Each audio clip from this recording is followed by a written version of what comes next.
Welcome, everyone, to Big Tent USA. Thank you so much for joining us today. My name is Kitty Douglas, and I'm delighted to host today's discussion with our partner, Vote Forward. At Big Tent USA, we put democracy above partisanship. We're a national women-led voter coalition dedicated to protecting democracy, protecting women's reproductive freedom, and the future of our children and grandchildren. We do this through education and civic engagement. One of our efforts is through letter writing with Vote Forward. And so we've got a link in the chat where you can request letters, but I wanted to turn the call over to my fellow board member at Big Tent, Tracy Craighead, who's found a great way to engage her friends and family in letter writing. So Tracy, take it away, please.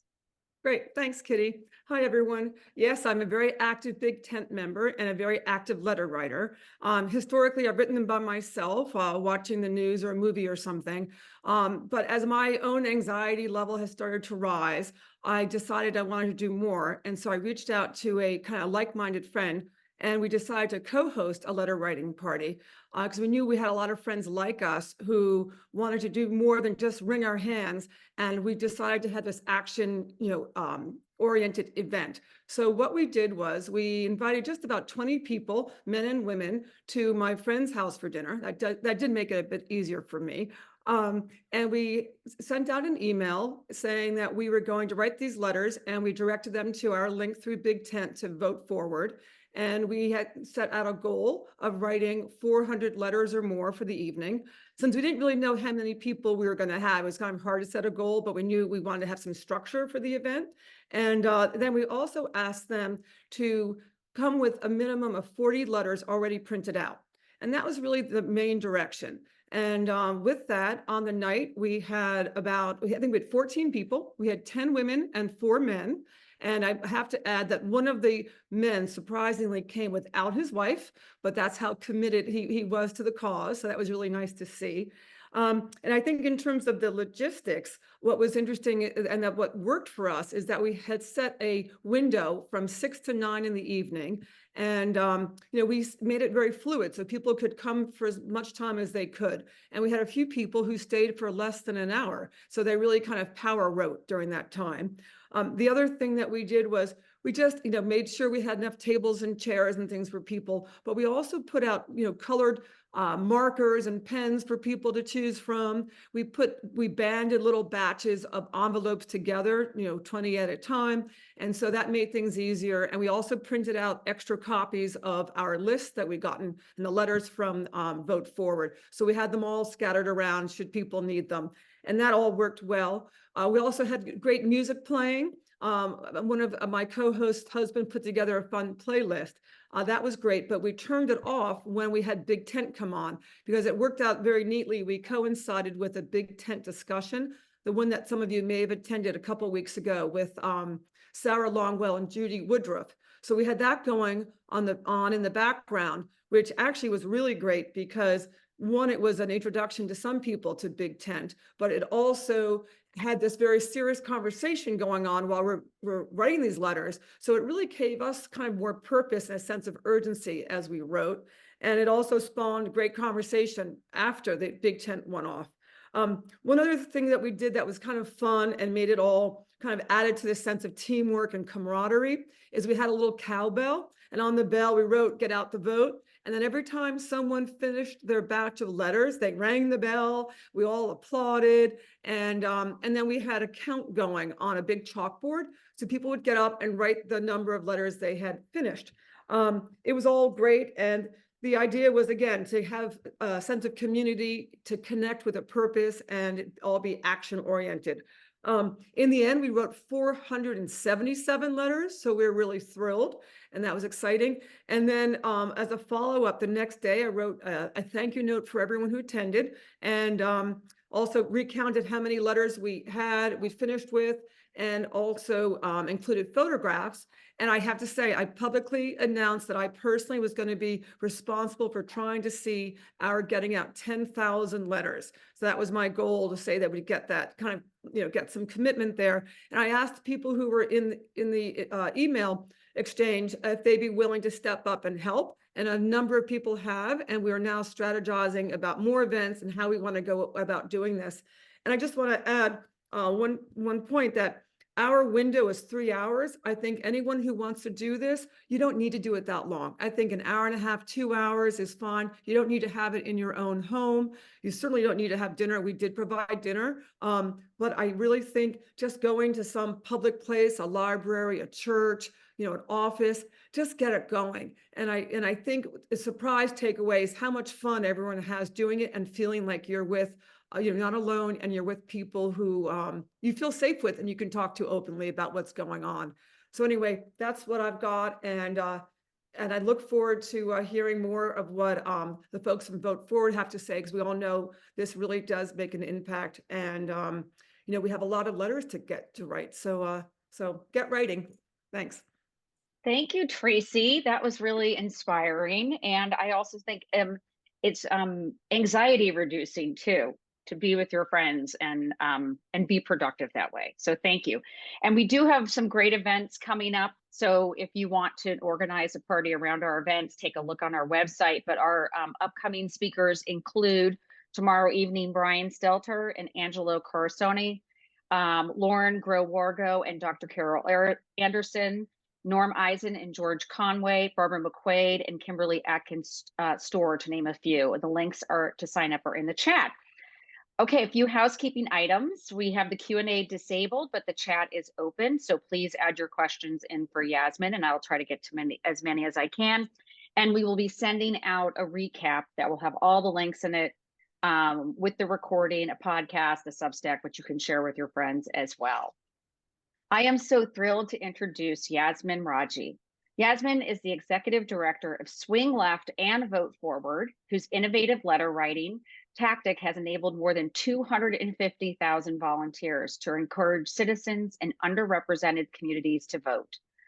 Previously, Yasmin served in the Biden-Harris administration as senior advisor for the Recovery Program Outreach at the U.S. Department of the Treasury, National Political Director at Planned Parenthood Action Fund, PPAF, Director of Organizing and Training at PPAF and Planned Parenthood Federation of America, the Virginia State Director at Mobilize America in 2017, and co-founder of Resistance School. So with that, I'm going to turn the call over to Yasmin. Thank you so much.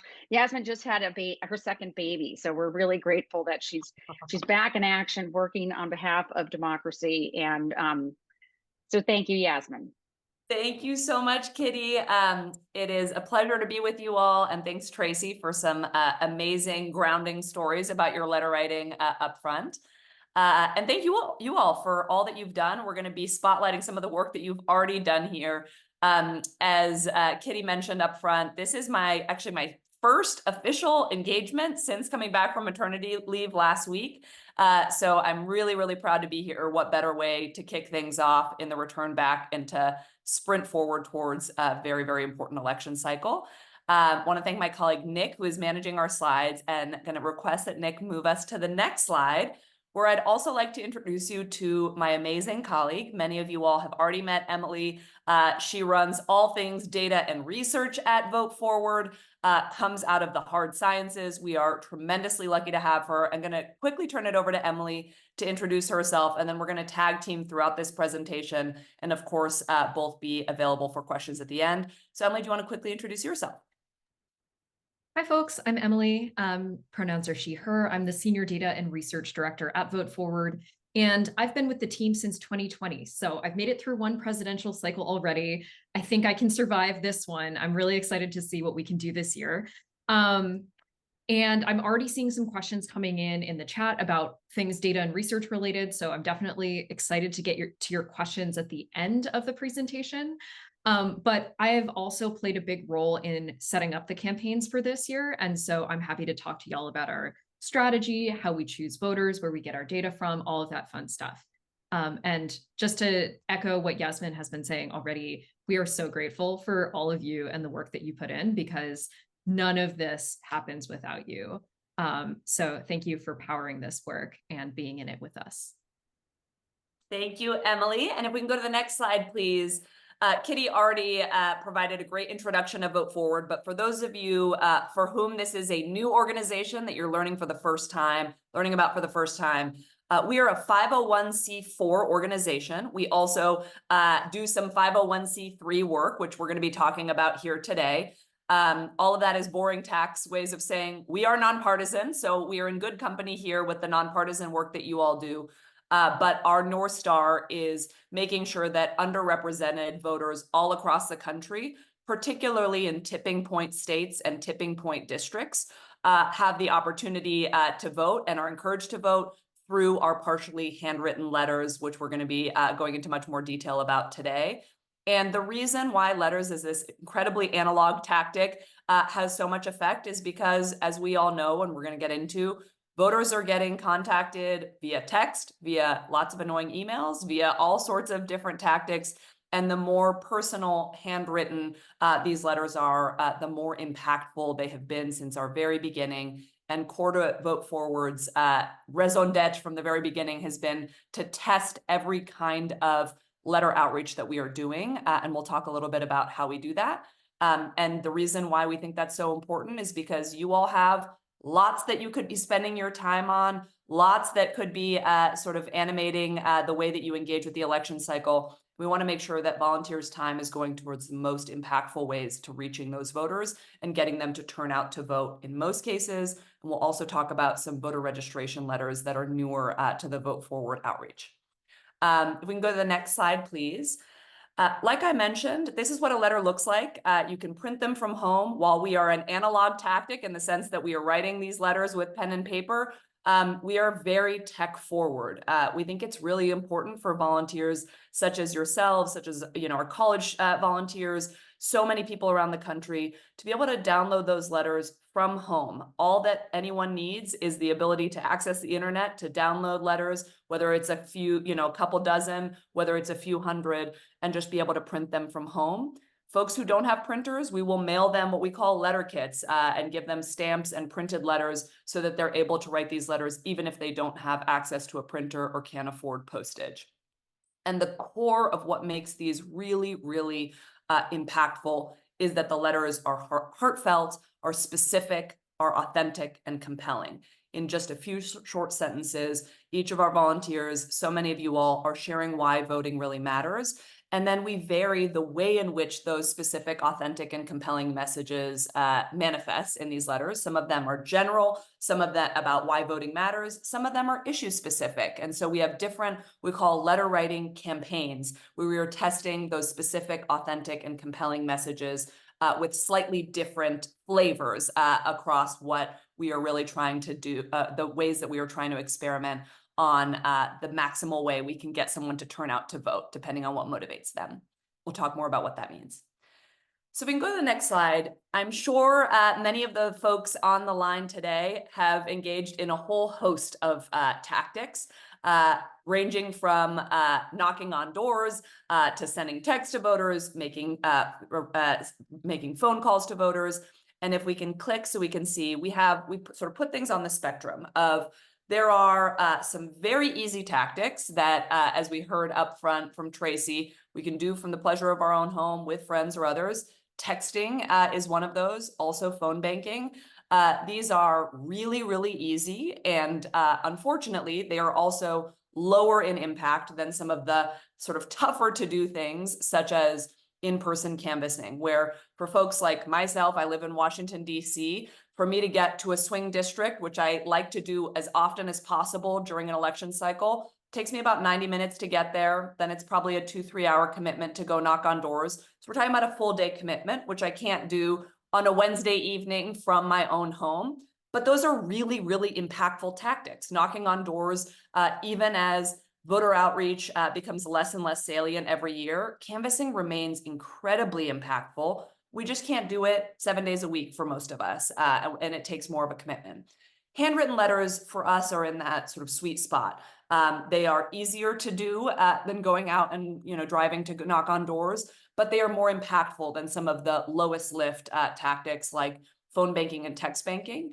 And so this is not to sort of compare tactics. We each have different preferences. Some of us are introverts and extroverts. We also live in very different geographies. And we see handwritten letters as a really key tactic for folks to integrate into the slate of things that they do in order to drive impact.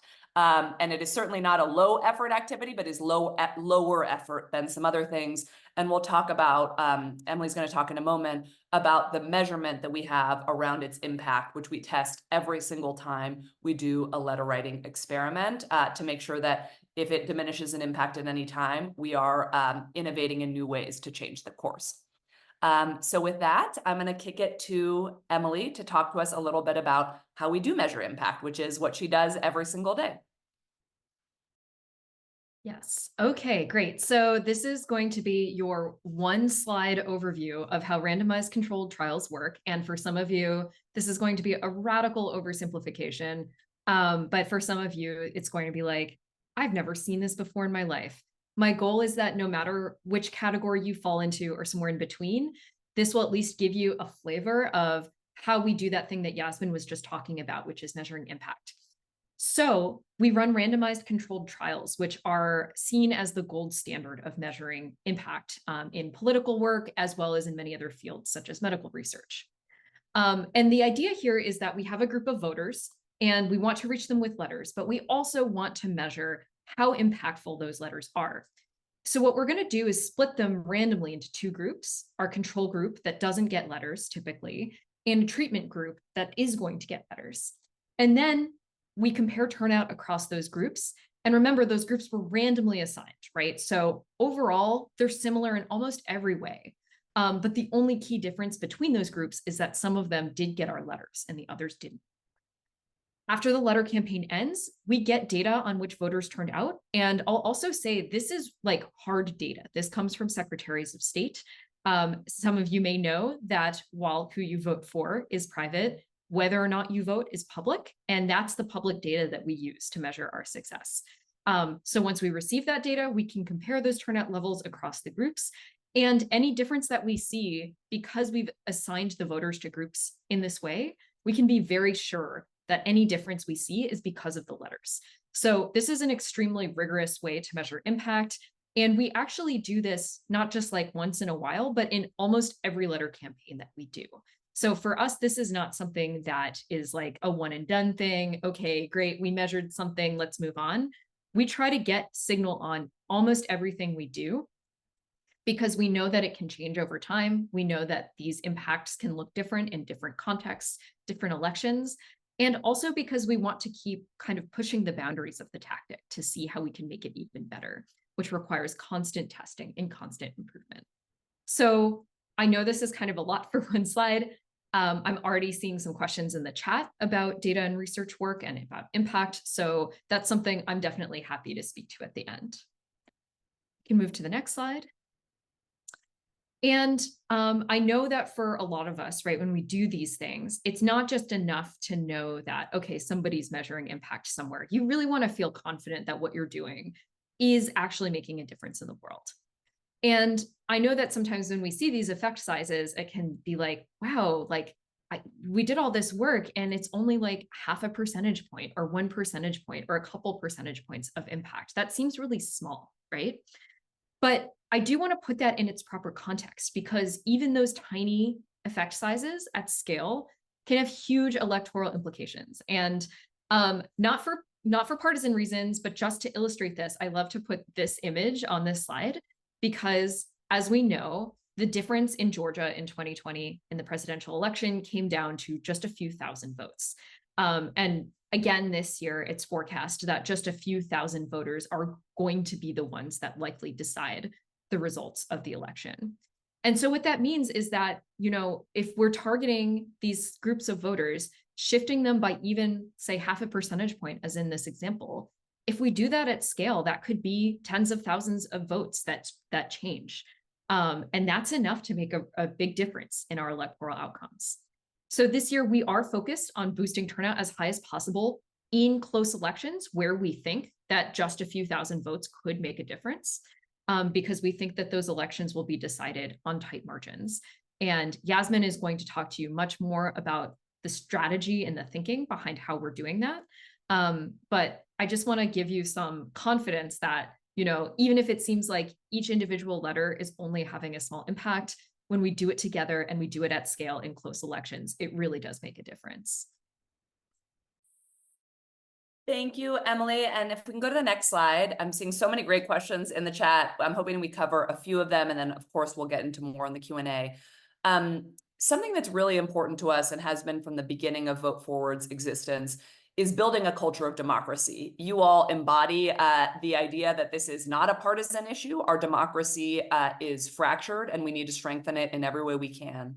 And for us, building a lasting culture of democratic participation is at our core. And that goes for both volunteers and for voters, right? We are targeting voters, knowing that when we encourage someone to vote and they take that action, they are more likely to vote in future elections. That is core to the strengthening of our democracy. But also we know that each of us has a role to play beyond voting as people who care about the future of our country, and for people to just build into their muscle the actions that are so essential to making sure every election is stronger than the next. That is core to who we are, and that is for people who are new to the political process, as well as people who are seasoned activists who are going to spend their weekends knocking on doors, who are used to donating to causes and candidates. And one story from this past cycle is that one of our youngest activists, who is a high school junior, we have younger ones in Vote Forward, but a high school junior who set a goal for herself to write 1,000 letters. She has already hit that goal, so she has now shifted her stake to starting to host letter writing parties, much like what Tracy was talking about, to make sure that her friends are also learning about how they too can be a part of the process. So we see that culture of democratic participation as essential, starting from people in their sort of youngest years of action, all the way to folks, again, who are who've been taking action for years and years. And with this easy to do high impact tactic, we see that as core to who we are. So we can go to the next slide. I want to talk, before we get to the scale of what we're doing, the kind of principles of every election since we started in 2017 has been very, very different. We have not wavered from three core principles, even as our experiments have varied. Number one is we really believe that, as Emily does and her data and research team does every day, that evidence-driven tactics are essential. We don't want to waste people's time. We also, in tipping point elections, don't want to use sort of tactics that aren't going to actually help move the needle in terms of driving turnout around people who need that extra nudge. So we're constantly doing research and publishing the data when we run an experiment that is unsuccessful, so that folks know, even though we sort of took them on a journey of a tactic that we thought would be really impactful, if it didn't work, we also want to transparently let them know, both so the ecosystem can adjust and other organizations can learn from things that didn't go well for us, but also so that folks know when we're taking them on their next journey that we've integrated the learnings of what both worked and didn't work in our past letter writing tactics. We also, very core to who we are is a belief in collaboration, not competition. There are a lot of great tactics and a lot of great organizations across the ecosystem that are doing work that we will never be able to do alone. This is partners like you all. You all have been some of our strongest partners for years now. It's also because we are a nonpartisan organization, we work together with partners in the corporate space. Patagonia has been one of our partners. The Milwaukee Bucks basketball team has been one of our partners. And then, of course, a whole host of organizations like League of Conservation Voters, like a lot of the big political organizations that want to make sure that their volunteers and activists are doing something high impact. They also partner together with us along the way. And I've just had a sandwich delivered in my background. Apologies. The third is impact at scale. So we want to drive impact. We also really want to make sure that we are doing things at a big enough scale to actually move the needle in the elections that matters most. So we write letters to millions of voters, both in the on years or the even years of midterm and presidential election years, also in the odd years around special elections, like the 2 special elections in Ohio last year, in odd year elections like in Virginia. And we tend to see our odd year elections as the times where we innovate and our even years as the times when we scale up. Those have sort of blended together because of how important those odd year elections have ended up being, and innovation. So we've sort of blended together both innovation and scale sort of year in and year out across the work that we do. We can go to the next slide, just to give you a sense of that scale. Since Vote Forward was founded in 2017, we, together with our partners and volunteers around the country, have written 31 million letters. That is tremendous scale. And because of letters being a tactic that folks could do even in the peak of COVID isolation, that scale did not go away in 2020. 2020, we actually wrote 26 million letters all across the country. So pretty incredible stuff. If we can go to the, sorry, 20 million. We raised $26 million, but we wrote 20 million letters. We go to the next slide. We are aiming to write 10 million letters in 2024. Part of the reason why that's a sort of a smaller amount than what we did in 2020 is because life is so different now than in 2020. We thought we would set an ambitious but realistic goal, and we are well on our way to blow through that goal thanks to the amazing work of folks like yourselves. And so as long as folks continue writing these letters at the rate that they currently are, that you all currently are, we think that we're going to be able to exceed this goal. And that is essential, as we'll get into as we talk about our targeting, given the scale of how many voters we need to make sure we're turning out in key states to protect our democracy. We can go to the next slide. I feel like this is the embodiment of everything that Tracy covered up front, which is we're talking about impact because we care about the future of our democracy and all the issues that are at stake. But writing letters is also really fun, whether you are an introvert or an extrovert, writing letters from home alone in silence with some music in the background, or whether you're having a letter writing party. Some of our most famous letter writing party hosts are Kira Sedgwick and Kevin Bacon, who you may have seen on MSNBC talking about this just a couple of months ago. But they, with their daughter, host letter writing parties with their friends with very little fanfare and very little limelight. They describe it as essential, not just because it's really fun. They pour quite a bit of wine during their letter writing parties, but also because, you know, in the doom scrolling of reading, we were just talking before this call started about the recent Siena New York Times polls, what we see in the news, what we see on television can feel so heavy, and writing letters is a way that in those moments of doom, in those moments of sort of paralysis around what's at stake, writing letters, whether together with others or individually, is a great way to invest in our own sort of sanity and mental health. We have a great volunteer who talks about how she feels like the impact that she's having on others is as significant as the impact it's having for herself when she feels really stressed out about all that's happening across our country. And here you can see some of those letter writing parties are huge, some are really small. And again, plenty of people do this tactic alone. Now, going to the next slide, just want to highlight our progress to date. We have already had 1.3 million letters adopted. We are well on our way to exceed that 10 million goal. And what we mean by adopted is someone might say, you know, I'm going to download 10 letters that I'm going to write by the end of the week. We don't know necessarily that they've written all of those 10 letters, but they then update on our website once those letters are in the mail. And we hold on having people put those letters in the mail until later in the cycle. So we track adoption throughout the cycle. And then at the end of the cycle, once people have confirmed whether they put those letters in the mail or not, we can see how many from the adopted letters were actually written and mailed. And we are in a really, really strong position. I think a testament to the enthusiasm about making sure this is a high turnout election. You all have been a huge part of that. You have already adopted 15,000 letters and counting. For those of you who've not yet been a part of that, we are excited to work together with you all and hopefully bring you onto the journey of this really fun and impactful tactic.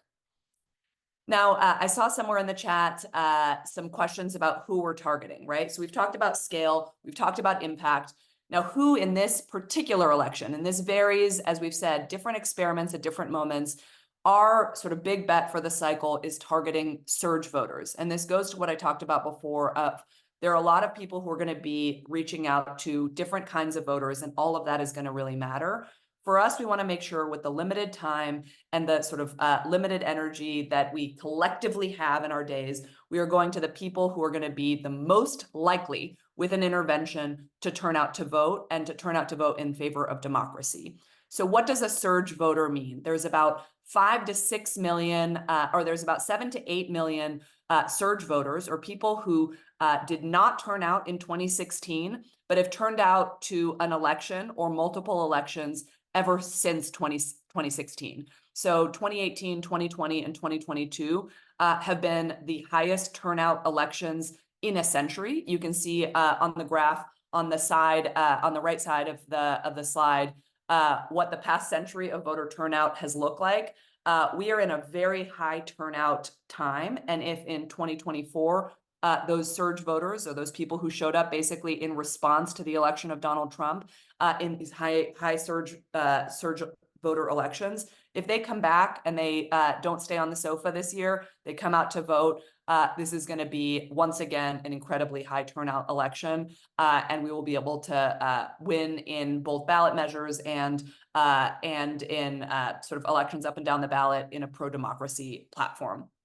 Now, I mentioned there's about 7 to 8 million of those surge voters. About 5 to 6 million of those folks have addresses that we can write letters to. So in our 10 million goal, about 5 to 6 million of those are people that we are going to be targeting for turnout letters. We are also, and we can talk about this more later, doing some voter registration. So this is our big bet. We also need to expand how many people, young people, folks who may have moved, to make sure that they are registering and turning out as well. So we're also, in addition to these 5 to 6 million surge voters, going to be doing some voter registration outreach. But I think this is the concept that we want to make sure all of us who care about tipping point races is really, really familiar with tracking who are these folks. And these are folks who tend to be younger, tend to be more racially and ethnically diverse than the average voter.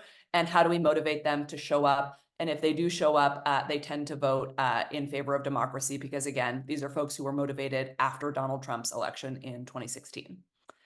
If we can go to the next slide, this is the map of who we are currently looking at. This map could, of course, change if things shift in the electorate, but these are probably pretty familiar states.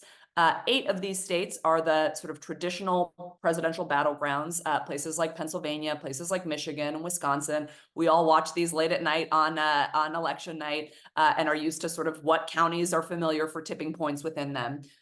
These are 8 states that are not just essential for the presidential, but many of them also have key Senate races. Pennsylvania, of course, Michigan, of course, Wisconsin. They also have what we call nested races below them, key House races, key state level races. Places like North Carolina also have a big governor's race on the ballot, New Hampshire as well. So 8 of the states that you see on here, again, are those kind of typical presidential, but also nested target races where a surge voter who comes out for president in Pennsylvania is hopefully also going to vote all the way down the ballot. There's also some states on here that are more unusual for a presidential year.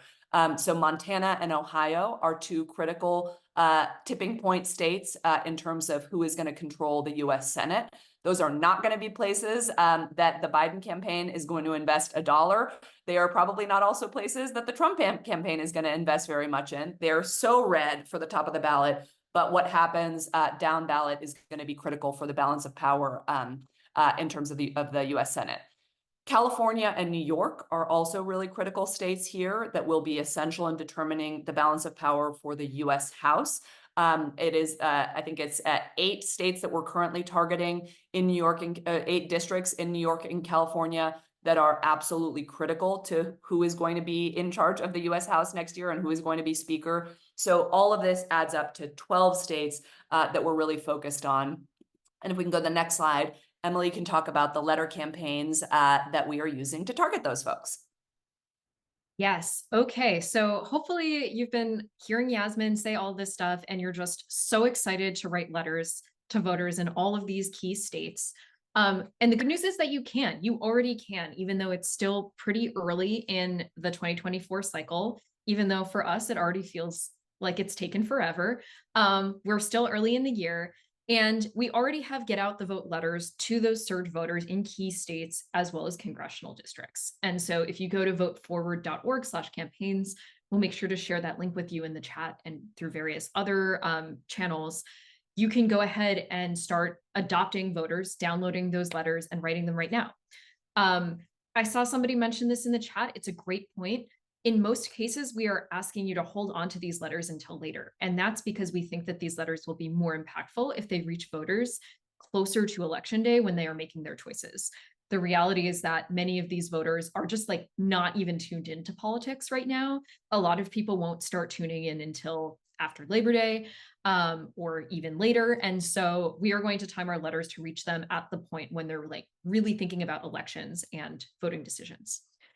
There are also some new campaigns that we've just released and some that are coming out very soon that I'm excited to tell you about. So one is a very innovative thing for us. We're sending letters to US voters who are living abroad. That campaign just became active in the last couple of weeks. And what's unique about those letters is those ones you can send right away. So if you're somebody who's like, I just do not have the mental bandwidth right now to like hold on to a stack of letters for 6 months, that's actually okay. You can adopt these letters to US voters abroad and send them right now. It's clearly indicated on the campaign and on your letter bundle. The reason that we're excited to go after those voters is because they are an extremely under-contacted population. So everything that we do with a US voter who is living overseas will be extra impactful because we may be the only piece of election mail that they receive this entire cycle, or we might be one of just a handful. So we really have an opportunity to make a big difference with them. And also what's unique about US voters living abroad is that they have to send an absentee ballot request form quite early in the year in order to get their ballot and be eligible to vote in November. So right now we are sending letters to them to encourage them to file those ballot requests so that they can actually vote later in the year. And those letters are also including forms so that these voters have the option. They can do it online or they can do it through the paper form. And we're hoping that that will just increase their ability to request their ballots even more. That one's active, but we have a couple of exciting expansions coming soon. So Yasmin did speak to voter registration. We are excited about voter registration.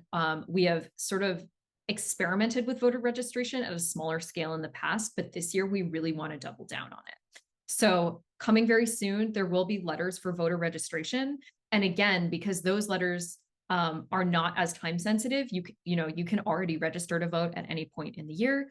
Those will be letters that you can send at any time. So they're a great fit for you if you just want to write some letters and drop them in the mail right away.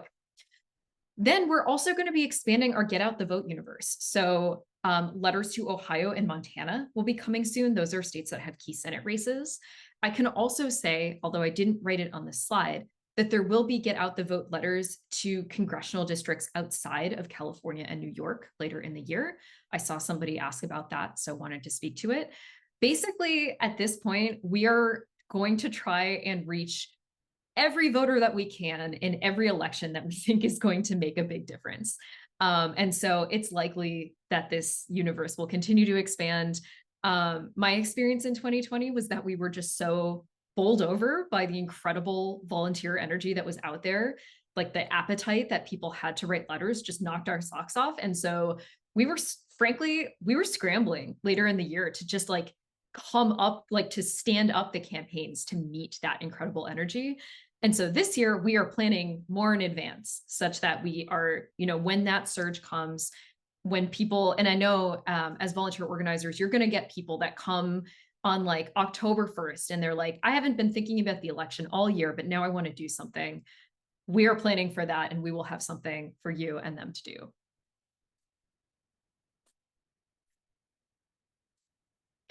Okay, so how you can help. Obviously, as I was just saying, you can totally write letters with Vote Forward. So it's easy. You can sign up on our website, voteforward.org. Again, we'll make sure to share this in the chat, follow-up emails, all sorts of different ways. We actually have humans review your application. And so it takes we try to do it in the same day. Sometimes it takes the next day, but we have some amazing volunteers that actually review every single person who signs up to make sure that you are in fact a real human being, and we're not just sending our letters to bots or something like that. And then once you sign up, you'll be able to choose any campaign from our website and go ahead and download your own letters. And of course, you can also then, if you want to, share those with your friends, your family, coworkers, neighbors, your pets, anybody that is an ally for you in the fight to save democracy is welcome. You can also, if you want to even take the next step, host them for letter writing parties. So in 2020, this was a thing that many people couldn't do because a lot of us were stuck in our homes due to the pandemic. So we're extra excited this year to lean into the social aspect of letter writing and to encourage folks, if they want to get together. This is really also part of that culture of democracy piece that Yasmin spoke to earlier, that when we get together, either virtually like this or physically in the same space and do things that have impact, we are not only having an impact on elections through voters, we are building a strong culture of democracy and civic engagement amongst ourselves. So letter writing parties are a great way to do that. And then, of course, also our programs and our subsidies to letter writers do take money to support. So if you would like to directly donate to support them, we do have an Act Blue page, and we can share that with you as well. To speak to the subsidies really quickly, we know that for some folks, the cost of stamps or other materials might be a barrier, especially folks like, say, college students who they might have a lot of time to write letters, but they're not exactly rolling in cash. And so for folks like that, we do have a way to help them by subsidizing their stamps and materials. And you can donate directly to that so that you can help out your fellow letter writers as well, if you're in a position to do so. And that's what we've got. We are so appreciative. Thank you so much for listening to Yasmin and to me. And I'm already seeing a lot of amazing, really energetic questions coming in through the chat. So I'm sure we should, you're excited to move into the Q&A. But thank you all so much again. Great. Thanks, Emily, and thanks, Yasmin. I'm going to pull some great questions from the chat so we can get started. There were a few questions about the difference between postcarding and letter writing. So I think it's helpful to unpack why you focus on letters, and which you did mention, but I think it's worth repeating why you structure your letter that way, because people will get it and be like, oh, this is interesting, but tell us why, because you've done the work on that. Yes. The first thing I'll say is that we are not like enemies of postcard writing. I think this is sometimes a little bit of an illusion that we have to dispel. Like Yasmin said, we're all about collaboration over competition. So we see all of these different tactics as part of a larger aligned movement that is trying to have the most impact possible. And through that lens, it's actually a good thing that we do different tactics, because there will be voters that respond to a postcard more than they respond to a letter, or vice versa. There will be voters who maybe they get a postcard, maybe they get a letter. Now they're thinking a little bit about the election, but the thing that really puts them over the top is when that canvasser comes and knocks on their door, right? So we really see this as truly like a suite of tactics, and anything that works should be included in that suite. So I'll just say that up front. What I have seen in general is that the evidence base for postcards shows, in general, a slightly lower effect size per postcard versus letters. However, I know that postcard postage is also a little bit cheaper. So in terms of the cost effectiveness, often it sort of might wash out. But I also want to speak to thinking of these two tactics also and realizing that they're a little bit different, right? So a postcard is something that is identifiable right away. There are advantages to that because the voter who receives it can immediately look at it and start reading it. But the advantage of a letter, by comparison, is that there is more of a surprise factor. So people see the handwritten envelope and they go, what's this? It's not even immediately identifiable as a piece of political mail. It looks like it's something that's coming from a real person, because it is. And so you have that sort of surprise factor, you have the curiosity factor. It feels very personal. It looks like something that might have come from your friend or your family member. And also, I saw some questions about this as well. The envelope itself can become a carrier for more content. So a postcard, it's just one thing. There's only so much you can fit on it.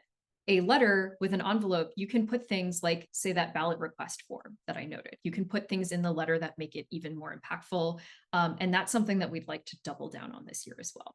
So again, overall, I think the takeaway is, if you like to write postcards more than letters, we certainly are not going to discourage you from doing so. We think it's great that there are many organizations in the movement doing many things.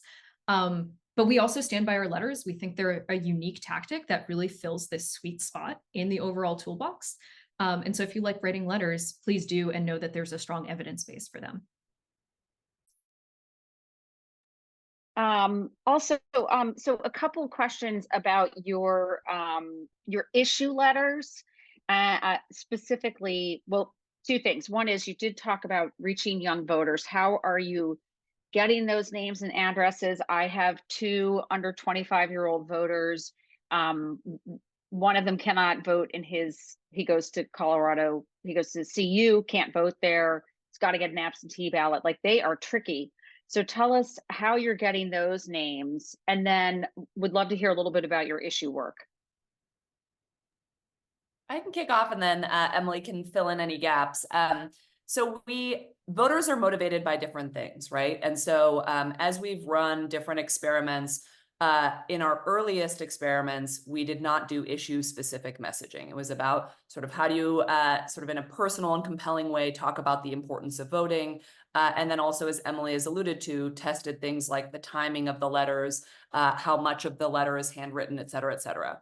In recent cycles, we also wanted to see, again, in a nonpartisan way, are there some folks who we could target who may be more motivated based on a message that's focused on reproductive freedom, on environmental justice, or on gun violence prevention? And we've run sort of specific issue experiments, both independently, but also in partnership with organizations that have expertise around messaging in those areas. So we've partnered in the Virginia election this past cycle in 2023. We partnered together with Planned Parenthood Advocates of Virginia, March for Our Lives, the sort of youth-led anti-gun violence movement, and then also with League of Conservation Voters on climate messaging. Emily can talk a little bit about sort of what we've learned. I think the kind of headline is we are really, really intrigued by issue-focused messaging. We've also had some sort of strange results there that we're not exactly sort of sure what to draw from. So Emily should talk about some specifics there. But then the last thing that I'll just say in terms of targeting is the way that we're able to, for our turnout experiments, we're able to figure out who we want to reach, who these surge voters are, is we have all of the information about who votes in an election is publicly available information. So not just us, but the Democratic Party and the Republican Party, all the major organizations doing any kind of voter turnout can find out someone's name, address, gender, age. All of that is information. We can't obviously see who someone voted for. We still have secret ballots. That's a part of our constitutional rights as in this thriving democracy, hopefully more thriving soon. But we can see sort of who's turning out, and Emily can talk a little bit more about sort of how that then goes into our analysis. But that's why when we talk about surge voters as those folks who were animated to vote in 2018, 2020, and or 2022, those are folks who are younger, right? Some of them were not eligible to vote in 2016. They just recently turned 18 in the past couple of elections. But also it's a lot of millennial voters who still have not sort of formed that habit. We all know from voting patterns that older voters are much more reliable in terms of turnout in midterm years and off years and in low turnout elections. So our voter universe really does tilt younger, and again, is not exclusively young, but that is kind of who that surge voter demographic is. But Emily, I don't know if you want to talk about some of the issue-specific learnings we've had. Yeah, I totally can. And everything you said about the voter data also is totally right. So good job. That is indeed how we actually find these youth voters. So when it comes to issue-specific messaging in our letters, as Yasmin mentioned, we've had sort of a mixed pattern of results. We've seen a little bit of evidence that maybe it's better than just, giving you total latitude over your messaging. We've seen some evidence that, okay, maybe it doesn't matter. We actually, because this evidence was so mixed, we did another round of experimentation in the Virginia elections last year with youth voters. And so we now have that data back, and it's just waiting on me and my wonderful research colleague to find the time to analyze it. So we're hoping that based on those research findings, we're going to be able to figure out whether or not that makes sense to do again this year. And just to give you a flavor of that, the issues that we tested last year in Virginia were gun violence prevention, climate and environment, and reproductive freedom. So issues that we know are very much on voters' minds, very much connected to the stakes of these elections. And also specifically for young voters, these are things that really are impacting them right now and will have a huge impact on their futures. So it's definitely still on our radar. And as always, we want to do this in a very evidence-driven way. And so we're waiting to see what the data tells us about that. The other thing I'll say, just because we had an interesting chat conversation that maybe not everybody saw about this, is when we think of issues, we're really thinking of ways to find an issue where you as a letter writer can come up with that story that is specific, authentic, and compelling. And in that way, find a sort of point of similarity between you and the recipient, right? And for that reason, we actually encourage folks not to be hyper specific in how they talk about an issue.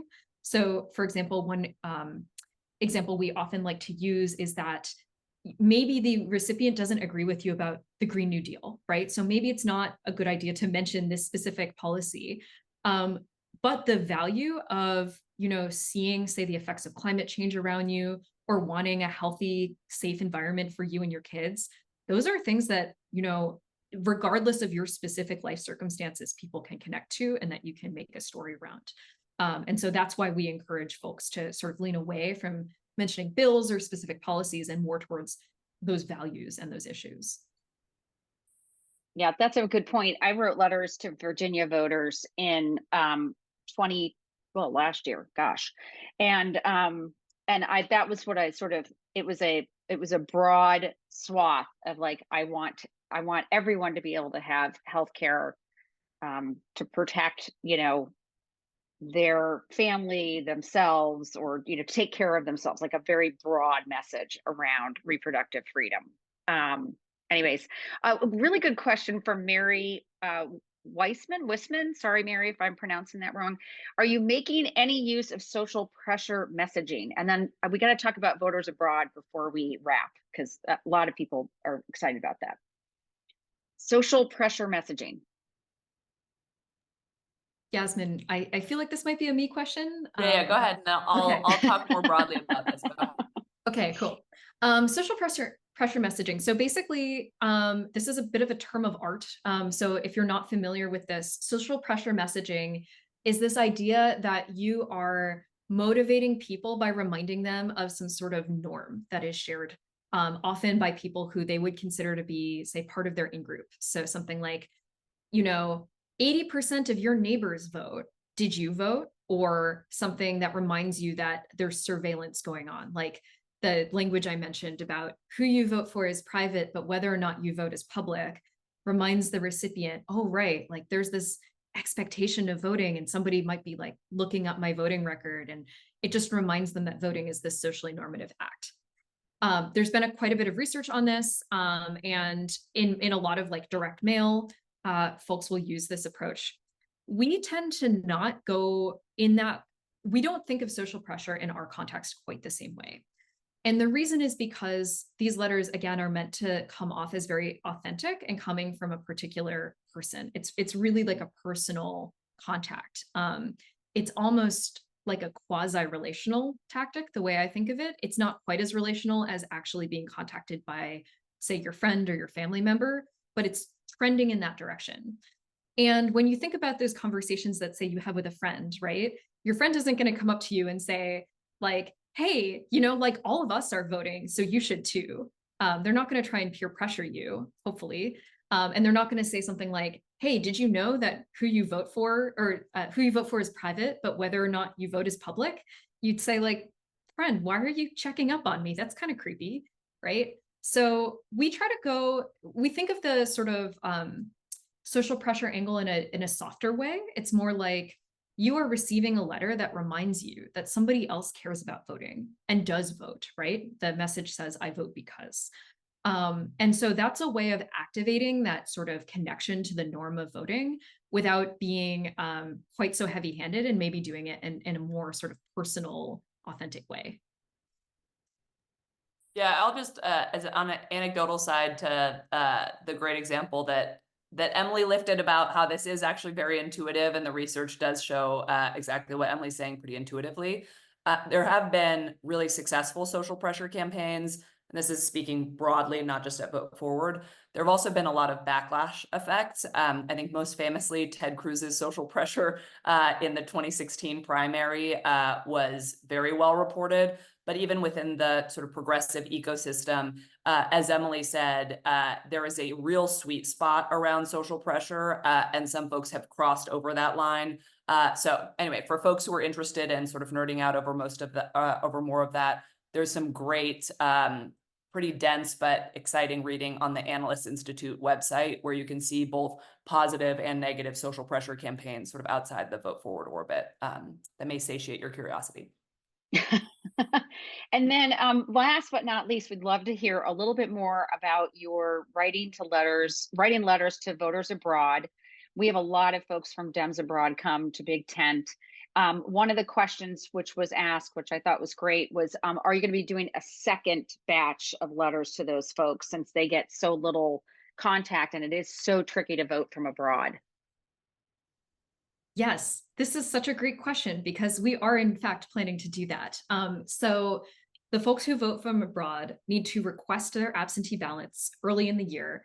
And then once they receive those ballots at their overseas address, of course, they need to actually fill them out and send them back. And so later in the year, once we get closer to the election, and we think that these folks have already gotten their ballots, they've already requested them, we will be planning on following up again to make sure that they actually go ahead and do the thing that they said they were going to do. Yeah, great. Well, we're looking forward to that. So please let us know when those letters launch so that we can share them with our community. Again, I just want to say thank you to two terrific women. It was great to spend more time with the folks at Vote Forward. We're really so proud to be partnering with you and look forward to the work ahead. We are definitely going to reach our 100,000 letter goal and then some. And we will be following you guys and what you're doing, but we really appreciate your time, effort, and all that you're doing for the voters of America and for our election outcomes in 2024. So Emily and Yasmin, thanks for coming to Big Tent. We'll see you. Thank See you you soon, I hope. Thank you, Kitty.